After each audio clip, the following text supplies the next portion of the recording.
Aujourd'hui, c'est le 19 avril. Notre méditation s'intitule « La renommée de Corneille, je la veux ».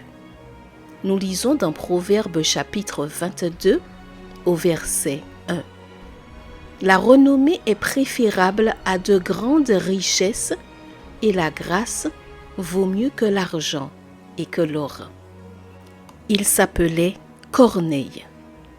Cet homme avait 7 qualités mentionnées dans le récit biblique d'Acte 10, toutes dignes d'être imitées. Il n'est pas étonnant que sa renommée ait été reconnue non seulement sur terre, mais aussi au ciel.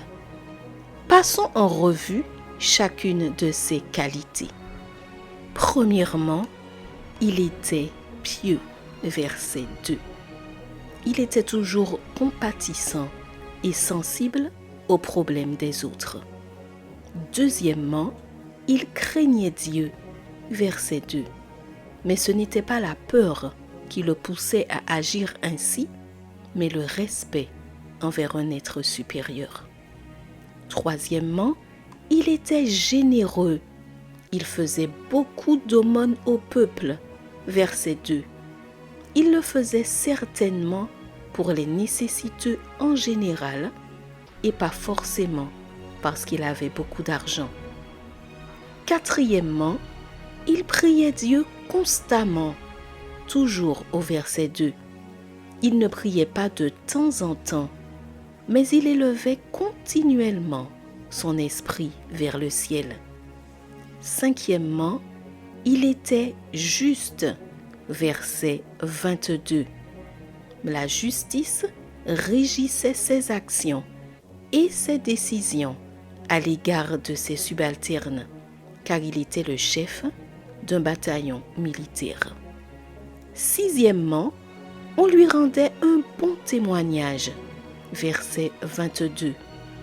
Tout le monde avait une bonne opinion de Corneille. Septièmement, il jeûnait, verset 30, pour que son esprit soit plus réceptif à la voix de Dieu. Quelle réputation avait cet homme? Il semblait être l'homme parfait, mais il lui manquait quelque chose et Dieu le lui a fait savoir. Le Seigneur ne néglige pas ceux qui mènent une vie comme celle de Corneille. Leurs prières sont reçues au ciel.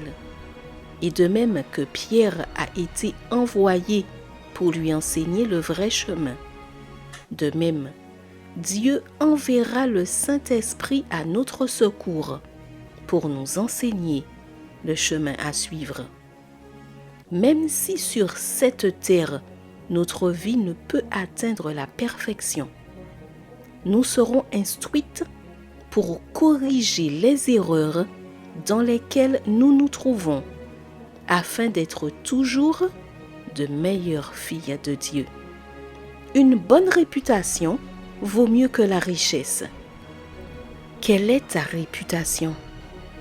Lorsque ceux qui t'entourent voient en toi des vertus comme celle de Corneille, ta renommée leur donne envie de connaître le Dieu que tu prétends aimer. Lorsque Pierre est arrivé chez Corneille, il avait rassemblé sa famille et ses amis qui se sont fait baptiser avec lui. L'important au sujet de ces vertus, c'est qu'il faut qu'elles soient exercées du fond du cœur et non pour s'attirer les faveurs des gens. Veux-tu commencer à les mettre en pratique? Post-scriptum, heureuse avec une bonne réputation. Je te souhaite une excellente journée sous le regard béni du Seigneur.